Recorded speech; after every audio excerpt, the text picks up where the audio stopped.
देखिए, हम लोग बात करेंगे महाराष्ट्र पर सबसे बड़ी भविष्यवाणी, जहाँ पर ये पता ही नहीं चल पा रहा है कि कौन किसके साथ है एक्चुअली में। शिवसेना ने 2 पार्ट किया अपने आप को, उद्धव गुट और शिंदे गुट। पवार भी 2 पार्ट में हो गए, अजित पवार गुट और शरद पवार गुट।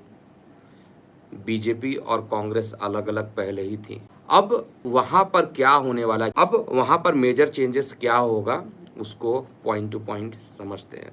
और ये मेजर चेंजेस क्यों होगा, इसको भी समझते। सबसे इम्पोर्टेंट बात है कि ये मेजर चेंजेस इसलिए होने वाला है क्योंकि असेंबली इलेक्शन भी अब स्टार्ट हो जाएगा महाराष्ट्र में।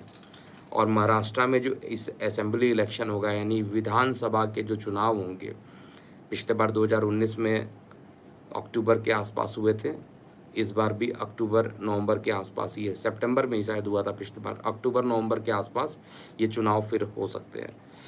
जिस समय चुनाव होंगे उस समय शनि वक्र गति में रहेंगे और साथ में बृहस्पति वृषभ राशि में ही गोचर करेंगे। राहु केतु भी अपना राशि परिवर्तन नहीं करेंगे, ऑलरेडी जिनका राशि परिवर्तन है वो सारी चीज़ें।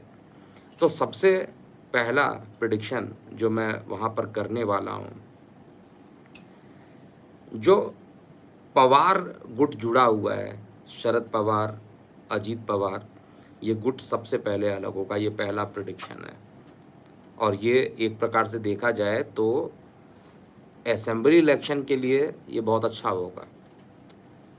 अजीत पवार को, जिस पर माननीय मोदी जी ने खुद बोला कि 68,000 करोड़ का घोटाला है, मुझे तो समझ ही नहीं आ रहा है कि इतने बड़े घोटाले अगर हुए तो भारतीय जनता पार्टी में उनको आने क्यों दिया गया, और आने के बाद जो है क्या वो साफ हो गए। मतलब कुछ ऐसी चीज़ें हैं, कभी-कभी लोगों से गलतियां होती हैं। राजनीति में एवरीथिंग इज़ पॉसिबल, और राजनीति में सबसे बड़ा नुकसान भी, अगर आप गलत स्टेप लेते हैं तो जनता उसका रिजल्ट भी देती है। इसी कारण कल के परिणाम में आप देखिएगा कि महाराष्ट्र की जो सीट हैं उसमें कम होते हुए आपको सीट दिखाई देंगे। और ये अजीत पवार का जो जितनी सीटों पर लड़ रहे हैं उसमें से 2 सीटों पर भी अगर सीटें निकल जाती हैं तो बड़ी बात मैं मानूँगा। और बहुत सारे जो नुकसान होंगे वो एकनाथ शिंदे ग्रुप में भी होंगे। भारतीय जनता पार्टी पर किसी प्रकार का कोई नुकसान होता हुआ नहीं दिख रहा है। तो मुझे ऐसा, मैं ये प्रेडिक्शन ये कह रहा हूँ कि अजीत पवार का जो गुट है वो अलग हो जाएगा, ये मेरी पहली प्रेडिक्शन है, या अलग कर दिया जाएगा, ऐसा मेरा प्रेडिक्शन। भाई किसी भी तरीके से चुनाव से पहले ये परिवर्तन होगा महाराष्ट्र की राजनीति में।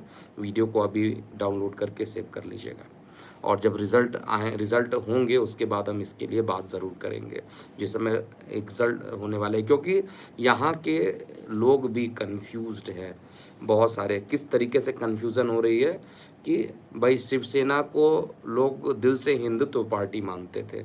आज भी जिसकी बात कीजिए तो सभी लोग, जैसे शिवसेना की बात आती है, बाला साहब ठाकरे जी को लोग नमन करते हैं। आज भी देखा जाए तो वो बात उन्हीं की करते हैं। तो हिंदुत्व की बात से जुड़ा हुआ शिवसेना, ये अलग बात है कि उद्धव ठाकरे जी ने उनसे जाकर हाथ मिला लिया जो कि हिंदुत्व को ही अलग मानते हैं, जो हिंदुत्व की बातें नहीं करते हैं, जो कि मुस्लिम आरक्षण तक की बातें करते हैं। ये ध्रुवीकरण कर दिया, और सत्ता की लालच में, सत्य असत्य आप लोग कमेंट सेक्शन में कीजिएगा। सत्ता की लालच में देखिए शिवसेना ही आपस में लड़ बैठी है। कौन किससे ज़्यादा हाई है इस पर लड़ने लगी, और परिणाम स्वरूप क्या हुआ कि पूरा महाराष्ट्र सफ़र करने लगा। जितने विकास के कार्य होने चाहिए थे वो विकास के कार्य हुए ही नहीं।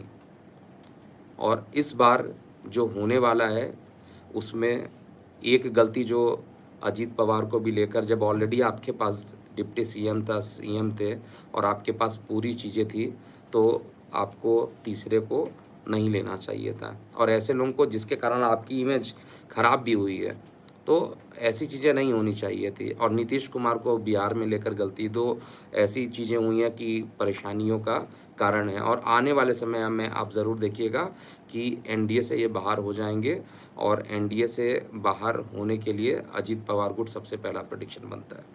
दूसरा है भारतीय जनता पार्टी और एकनाथ शिंदे का जो है, इसका जो कॉम्बिनेशन होगा, वही चुनाव असेंबली इलेक्शन में लड़ेंगे, अंत तक लड़ेंगे और ऐसी भी संभावना बन रही है और ये संभावना 17 सितंबर तक हो सकती है, जिसमें उद्धव ठाकरे और भारतीय जनता पार्टी, मतलब उद्धव ठाकरे, एकनाथ शिंदे, ये पूरे दोनों गुट जो एक दूसरे से अलग लड़ रहे हैं, ये एक साथ फिर आएंगे और ये भारतीय जनता पार्टी के साथ मिलकर चुनाव लड़ेंगे और इस बार जो भी इनकी गलतियां हुई हैं उसको रिव्यू करने की कोशिश करेंगे और ये 17 सितंबर के आसपास ऐसी चीज़ें देखने को मिलेगी और इसी के नेतृत्व में वहाँ पर जो चुनाव होगा वो होगा और जो गलतियाँ हुई हैं किसी भी पार्टी की तरफ से, जाने में अनजाने में, क्योंकि राजनीति में कहा जाता है कि कोई भी चीज़ें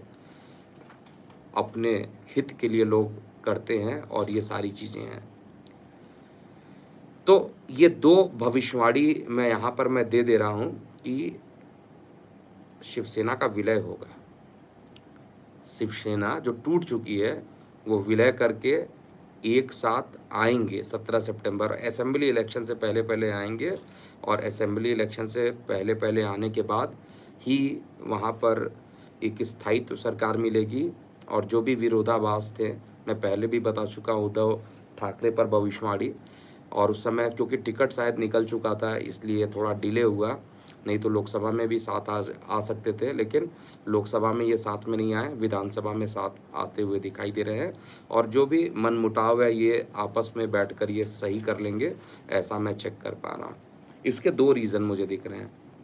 एक तो 30 जून 2022 को जब शपथ समारोह हुआ था, शाम को 7:30 बजे धनु लग्न की कुंडली बनी हुई थी, वहाँ पर सूर्य सप्तम भाव में जाकर बैठा हुआ है और बृहस्पति के अंदर, राहु के अंदर बुध जो है 30 जून से प्रारंभ हो जाएगा और 1 नवंबर तक ये चलेगा। इसी में चुनाव भी होने वाले हैं, तो यहाँ पर ऐसी कंडीशन ज़रूर बनेगी कि रिज़ल्ट जो है वो फेवरेबल आने के लिए ऐसी कंडीशन लगभग बन सकती है और कई लोग शायद मेरी बात को ना माने, इम्पॉसिबल कह दे कि भाई अब तो ये 2 तलवार एक म्यान में नहीं रखे जा सकते हैं, ऐसा लोग कहेंगे। ऐसा आप कह रहे हैं, लेकिन मुझे बहुत आराम से ऐसा दिखाई दे रहा है कि एक दोनों साथ आ सकते हैं और चुनाव से पहले ऐसा होगा। और ये आज के लिए नहीं बात कर रहा हूँ, मैं बात कर रहा हूँ विधानसभा चुनाव, अभी टाइम है काफ़ी इसमें, लेकिन साथ में ये आकर चुनाव लड़ेंगे, अजीत पवार गुट अलग हो जाएगा और फिर मुकाबला NCP Congress versus Shiv Sena BJP का ही बनेगा और यही चीज़ होगा आने वाले समय में, आप इसको सत्य होते हुए देखिएगा। तो फिलहाल एक ये छोटा सा अपडेट था और आप अपनी प्रतिक्रियाएं कमेंट सेक्शन में लिखिएगा। महाराष्ट्र लोकसभा चुनाव के लिए अभी प्रेडिक्शन, जो इनिशियल प्रेडिक्शन है मैंने कर दिया है और महाराष्ट्र में बहुत सारे सियासी जो हलचल है बहुत जल्दी आपको देखने को मिलेगा चुनाव के बाद। तो अभी के लिए इतना ही। मैं हूँ एस्ट्रोलॉजर के एम सिन्हा। ओम नमः शिवाय।